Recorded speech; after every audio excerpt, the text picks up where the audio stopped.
ನಮಸ್ಕಾರ ಸ್ನೇಹಿತರೆ, ತಾಯಿಯ ಯೂಟ್ಯೂಬ್ ಚಾನಲ್ಗೆ ತಮ್ಮೆಲ್ಲರಿಗೂ ಆತ್ಮೀಯ ಸ್ವಾಗತ. ಸ್ನೇಹಿತರೆ, ಈ ಥರದ ವಿಡಿಯೋದಲ್ಲಿ ದಿನಕ್ಕೊಂದು ಮಂತ್ರ ಹೇಳೋದ್ರಿಂದ ಯಾವೆಲ್ಲ ಲಾಭಗಳಿವೆ, ಏನು ಪ್ರಯೋಜನ, ಮನುಷ್ಯನ ಜೀವನ ಆಧ್ಯಾತ್ಮಿಕವೋ ಅಥವಾ ಸಹಜವಾದಂಥ ಭೌತಿಕ ಜೀವನವೋ, ಇದನ್ನು ತಿಳಿತಕ್ಕಂಥದ್ದು ಹೇಗೆ ಅನ್ನೋದನ್ನು ನಾವು ಈ ವಿಡಿಯೋದಲ್ಲಿ ನೋಡೋಣ.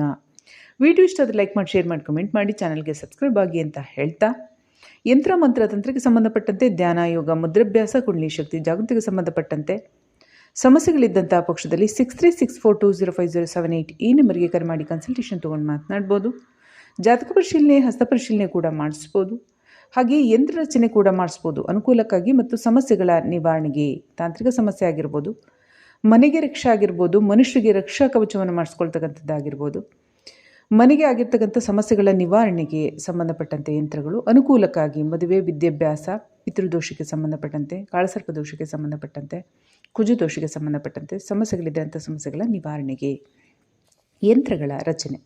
ಹಾಗೆಯೇ ವಾಮಾಚಾರ ತಂತ್ರ ಸಮಸ್ಯೆಗಳಿದ್ದಂಥ ಪಕ್ಷದಲ್ಲಿ, ಮನೆಯಲ್ಲಿ ನಕಾರಾತ್ಮಕ ಶಕ್ತಿಗಳ ಹಾವಳಿ ಸಮಸ್ಯೆಗಳಿದ್ದಂಥ ಪಕ್ಷದಲ್ಲಿ ಅಂಥ ಸಮಸ್ಯೆ ನಿವಾರಣೆಗೆ ಧೂಪದ ಪೌಡರ್ ಲಭ್ಯ ಇದೆ. ನೆಗೆಟಿವಿಟಿ ರಿಮೂವಲ್ ಧೂಪದ ಪೌಡರ್ ಇದೆ. ಹಾಗೆ ಹಣಕಾಸಿನ ಸಮಸ್ಯೆ ಆಗಿದ್ದರೆ ಮನೆಯಲ್ಲಿ, ಆಫೀಸ್ನಲ್ಲಿ ಹಾಕೊಳ್ತಕ್ಕಂತಹ ಲಕ್ಷ್ಮೀಕೃಪಾ ಪ್ರಾಪ್ತಿ ಧೂಪದ ಪೌಡರ್ ಕೂಡ ಲಭ್ಯ ಇದೆ. ಹಾಗೆ ದೇಹದಲ್ಲಿ ಬಾಧೆಗಳಿದ್ದರೆ, ಆತ್ಮಗಳ ಸಮಸ್ಯೆಗಳು ಅಥವಾ ನಕಾರಾತ್ಮಕ ಶಕ್ತಿಗಳು, ರೋಗ ರುಜಿನಿ, ಮಾನಸಿಕ ಸಮಸ್ಯೆಗಳಿದ್ದಂಥ ಪಕ್ಷ ಅಂಥ ಸಮಸ್ಯೆ ನಿವಾರಣೆಗೆ 2 ರೀತಿಯಾಗಿ ಆಯಿಲ್ ಕೂಡ ಇದೆ. ಆಯಿಲ್ ಜೊತೆಗೆ ನೆಗೆಟಿವಿಟಿ ರಿಮೂವಲ್ ಧೂಪದ ಪೌಡರ್ ಕೂಡ ಬಳಸುವುದರಿಂದ ಪರಿಣಾಮಕಾರಿಯಾದಂತಹ ಸಕಾರಾತ್ಮಕ ರಿಸಲ್ಟನ್ನು ನೀವು ಒಂದು ವಾರದಲ್ಲೇ ಕಾಣಬಹುದು.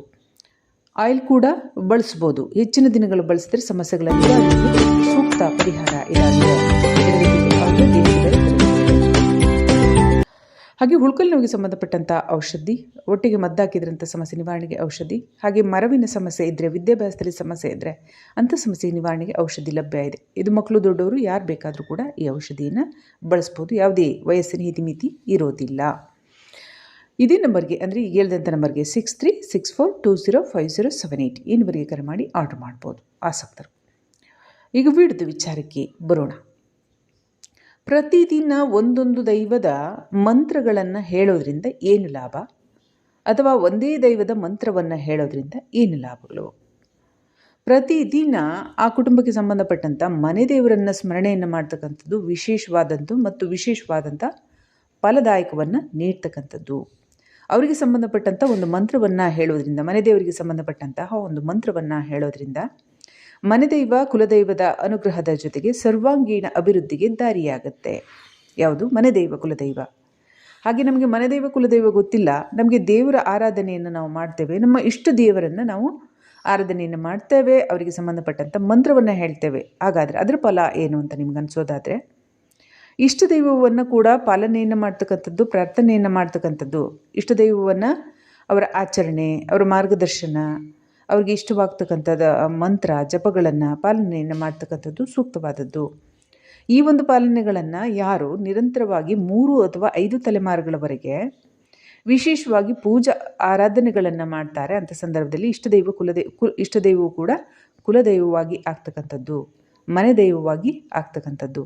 ಅಂಥ ಸಂದರ್ಭದಲ್ಲಿ ಯಾರಾದರೂ, ಈಗ ಕುಲದೈವ ಮನೆದೈವ ಗೊತ್ತಿಲ್ಲ ಅಂತ ಹೇಳಿ ಇಷ್ಟ ದೈವವನ್ನು ನಿಷ್ಠೆಯಿಂದ ಪೂಜೆಯನ್ನು ಮಾಡಿ ಪ್ರಾರ್ಥನೆಯನ್ನು ಕೂಡ ಮಾಡೋದ್ರಿಂದ ಕೆಲ ಪರೀಕ್ಷೆಗಳ ನಂತರ ಆ ಒಂದು ಜೀವಕ್ಕೆ, ಏಕೆಂದರೆ ಹೊಸದಾಗಿ ಜೋಡಣೆಯಾಗಿರುತ್ತೆ ಇಷ್ಟ ದೈವದ ಜೊತೆಗೆ. ಆಗ ಯಾವುದೇ ಒಂದು ಕುಲವನ್ನು ಸ್ವೀಕರಿಸ್ಬೇಕಂದ್ರೆ, ಯಾವುದೇ ಒಂದು ಜನವನ್ನು ಭಕ್ತರನ್ನಾಗಿ ಸ್ವೀಕರಿಸ್ಬೇಕಂದ್ರೆ ಅಷ್ಟು ಸರಳವಾಗಿ ಭಗವಂತ ಕೂಡ ಸ್ವೀಕಾರವನ್ನು ಮಾಡೋದಿಲ್ಲ. ಅವರಿಗೆ ಗೊತ್ತಿರುತ್ತೆ ಈ ಒಂದು ಜೀವ ಯಾವ ಒಂದು ವಂಶಾವಳಿಗೆ ಸಂಬಂಧಪಟ್ಟಿತ್ತು, ಯಾವ ದೈವದ ಆರಾಧನೆಯನ್ನು ಮಾಡ್ತಾ ಇತ್ತು. ಹಾಗಾದರೆ ದೇವರಲ್ಲಿ ಕೂಡ ಭಿನ್ನಾಭಿಪ್ರಾಯವಿದೆಯೇ, ತಾರತಮ್ಯವಿದೆಯೇ ಎಂತಕ್ಕಂಥ ಪ್ರಶ್ನೆ ನಿಮಗೆ ಬರುತ್ತೆ. ಖಂಡಿತ ಇಲ್ಲ. ದೇವರು ಒಬ್ಬನೇ. ಎಲ್ಲ ಹಲವು ರೂಪಗಳು ಏನಿದೆ ಅದೆಲ್ಲ ಕರ್ತವ್ಯಕ್ಕನುಸಾರವಾಗಿ ಭಿನ್ನ ರೀತಿಯಲ್ಲಿದ್ದಾರೆ. ಸ್ಥಳ, ಜಾಗ, ಸಮಯ, ಕರ್ತವ್ಯಕ್ಕನುಸಾರವಾಗಿ ಬೇರೆ ಬೇರೆ ರೀತಿಯಾಗಿದ್ದಾರೆ ಅನ್ನೋದನ್ನು ನಾನು ವಿಡಿಯೋಗಳಲ್ಲಿ ಹೇಳಿದ್ದೇನೆ. ಹಾಗಿದ್ದಾಗ್ಯೂ ಕೂಡ ಜೀವಗಳ ಕರ್ಮಗಳಲ್ಲಿ ಭಿನ್ನತೆ ಇರುತ್ತೆ.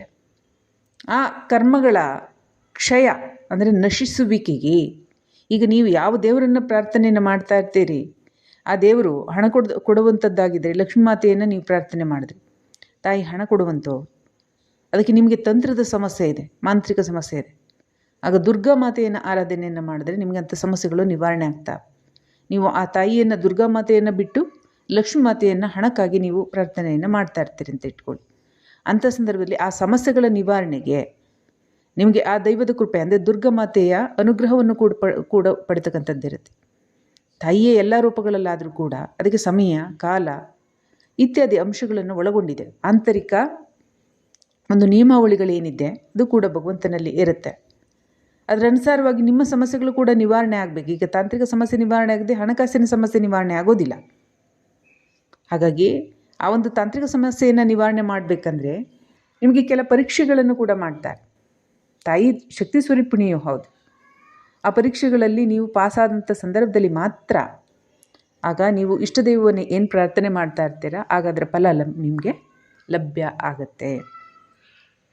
ಹಾಗೆ ಬೇರೆ ದೇವರನ್ನು ಕೂಡ ನೀವು ಪ್ರಾರ್ಥನೆ ಮಾಡಿ, ವಿಶೇಷವಾಗಿ ಇಷ್ಟ ದೇವರನ್ನಾಗಿ ಮಾಡಿಕೊಂಡು ಪ್ರಾರ್ಥನೆಯನ್ನು ಕೂಡ ನೀವು ಮಾಡೋದ್ರಿಂದ ಇದೇ ರೀತಿಯಾದಂಥ ಪರೀಕ್ಷೆಗಳು ಜರುಗ್ತಾವೆ.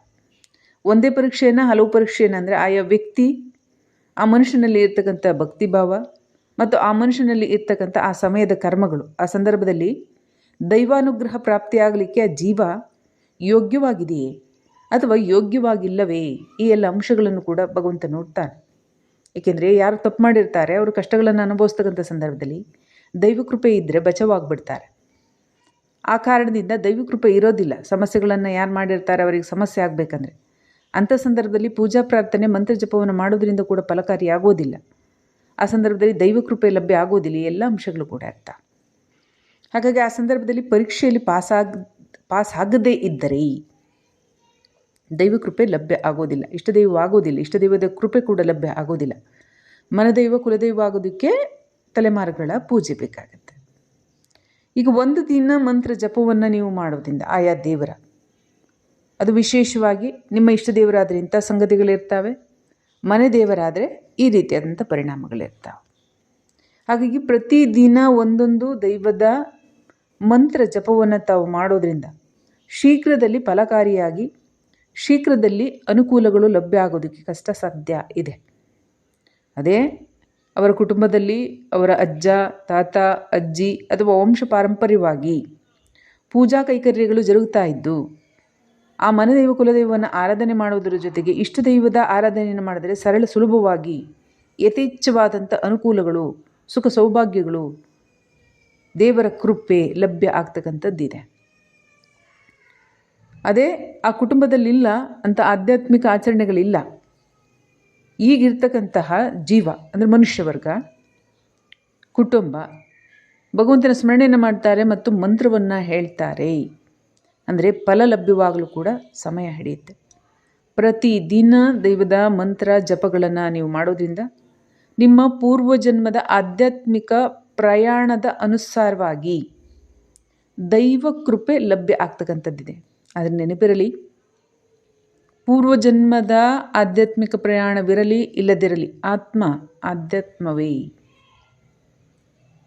ಹಾಗಾಗಿ ಯಾವುದೇ ಜನ್ಮದಲ್ಲಿ ಯಾವುದೇ ಒಂದು ಪ್ರಯಾಣವನ್ನು ಮಾಡಿ ಬಂದಂತಹ ಸಂದರ್ಭದಲ್ಲೂ ಕುಟುಂಬ ವರ್ಗದಲ್ಲಿ ಆಧ್ಯಾತ್ಮಿಕ ಆಚರಣೆ ಮಾಡಿದರೂ ಮಾಡದಿದ್ದರೂ ಈಗ ಹುಟ್ಟಿನಿಂದ ದೊಡ್ಡವರಾಗುವವರೆಗೂ ಕೂಡ ಆಧ್ಯಾತ್ಮಿಕ ಆಚರಣೆಗಳನ್ನು ಆ ಸ್ವಯಂ ಜೀವ ಆಚರಣೆ ಮಾಡಿದ್ದರೂ ಮಾಡದಿದ್ದರೂ ಅದು ಆತ್ಮದಿಂದ ಕೂಡಿರುವ ಕಾರಣ ಆತ್ಮವೇ ಆಧ್ಯಾತ್ಮ, ಆತ್ಮವೇ ಪರಮಾತ್ಮ. ಹಾಗಾಗಿ ಪ್ರಾರಂಭವೇ ಶುಭ ಶಕುನ. ಯಾವ ಜೀವಗಳು ಶುದ್ಧಾಚರಣೆಯೊಂದಿಗೆ ಪ್ರಾರಂಭವನ್ನು ಮಾಡ್ತಾವೆ ಅಂತಹ ಸಂದರ್ಭದಲ್ಲೂ ಕೂಡ ಪರೀಕ್ಷೆಗಳಿಗಂತೂ ಒಳಪಡುವುದು ಹೌದು. ಈ ಪರೀಕ್ಷೆಗಳನ್ನು ಎದುರಿಸಿದ ನಂತರವೇ ಅದರಲ್ಲಿ ಪಾಸಾದಂಥ ಪಕ್ಷದಲ್ಲಿ ಶೀಘ್ರವೇ ಫಲ ಲಭ್ಯ ಆಗುತ್ತೆ. ಈಗ ಕುಟುಂಬ ವರ್ಗದಲ್ಲಿ ಮನೆಯಲ್ಲಿ ಪ್ರತಿನಿತ್ಯ ಒಂದೊಂದು ದೇವರ ನಾಮಸ್ಮರಣೆಯನ್ನು ಮಾಡುವುದು ಯಾವುದೇ ಕಾರಣಕ್ಕೂ ನಷ್ಟ ಎಂಬತಕ್ಕಂಥದ್ದಿಲ್ಲ. ಏಕೆಂದರೆ ಜೀವದ ಈ ಭೂಮಿಯ ದಿನದಲ್ಲಿ ಒಂದು ಗಳಿಗೆ ಅಲ್ಲ, ಒಂದು ಕ್ಷಣವೂ ಕೂಡ ಮೌಲ್ಯಯುತವಾಗಿರ್ತಕ್ಕಂಥದ್ದು. ಆ ಮೌಲ್ಯಯುತವಾದಂತಹ ಸಮಯವನ್ನು ಭಗವಂತನ ಸ್ಮರಣೆಗೆ ಯಾವ ಜೀವ ವಿನಿಯೋಗಿಸಿರುತ್ತೋ ಅಂತಹ ಅಲ್ಪಕಾಲದ ಸಮಯದ ಭಗವಂತನ ನಾಮಸ್ಮರಣೆಯೂ ಕೂಡ ಶುಭ ಸಂದರ್ಭ ಬಂದಂತಹ ಸಂದರ್ಭದಲ್ಲಿ ಫಲಕಾರಿಯಾಗಿ ಆ ಜೀವ ಮಾಡಿದ ಕಾರ್ಯ ಫಲವಾಗಿ ಆ ಜೀವಕ್ಕೆ ಲಭ್ಯವಾಗುತ್ತೆ. ಇದು ಭಗವಂತನ ನಿಯಮ. ಹಾಗಾಗಿ ಮಂತ್ರ ಜಪ ಎಂಬತಕ್ಕಂಥದ್ದು ಸದಾ ಕಾಲದಲ್ಲೂ ಕರಗದಂತಹ ಒಂದು ಪುಣ್ಯ. ಆ ಸಮಯ ಬಂದಾಗ ಲಭ್ಯ ಆಗುತ್ತೆ. ಸಮಯ ಮುಂದೋಗ್ತಾ ಇದೆ, ನಾವು ಪೂಜೆ ಮಾಡೋದು ಏನೂ ಫಲ ಸಿಗಲಿಲ್ಲ, ನಾವು ಮಂತ್ರ ಹೇಳಿದ್ವಿ ಏನೂ ಸಿಗಲಿಲ್ಲ, ನಾವು ಯಾಗ ಮಾಡಿಸೋದು ಏನೂ ಸಿಗಲಿಲ್ಲ, ನಾವು ಯಜ್ಞ ಮಾಡಿಸೋದ್ವಿ ಏನೂ ಸಿಗಲಿಲ್ಲ, ಹೋಮ ಮಾಡಿಸೋದ್ವಿ ಏನೂ ಸಿಗಲಿಲ್ಲ, ದಾನ ಧರ್ಮ ಮಾಡೋದು ಏನೂ ಸಿಗಲಿಲ್ಲ. ಆದರೆ ಅದು ಕಳೆಯಲಾಗದಂತಹ ಕರಗದಂತಹ ಪುಣ್ಯ. ಅದು ಯಾರ ಹತ್ರ ಇರುತ್ತೆ?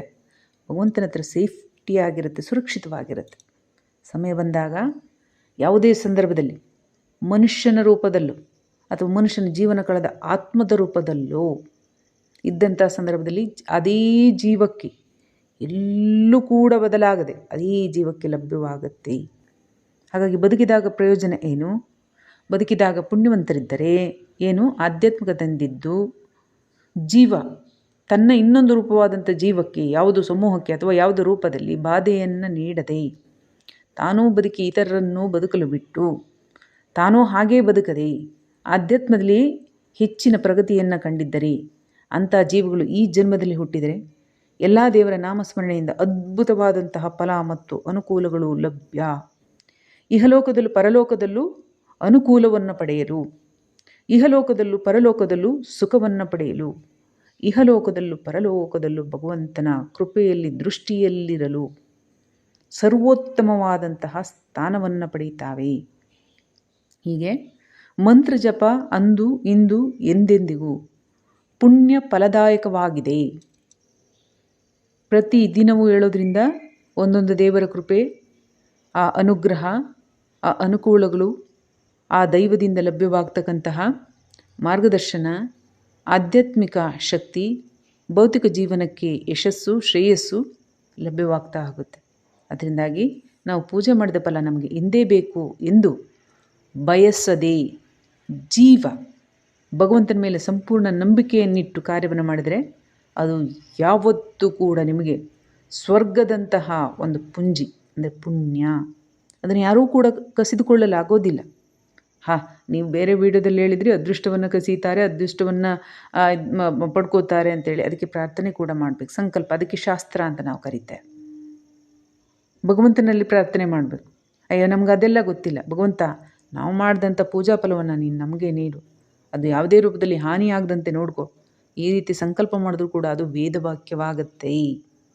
ನಿಷ್ಕಳಂಕ ಮನಸ್ಸು, ಶುಭ ಕರ್ಮಗಳಿಂದ ಕೂಡಿರ್ತಕ್ಕಂತಹ ಜೀವದ ಒಂದೊಂದು ಮಾತುಗಳು ಕೂಡ ವೇದವಾಕ್ಯವಾಗುತ್ತೆ.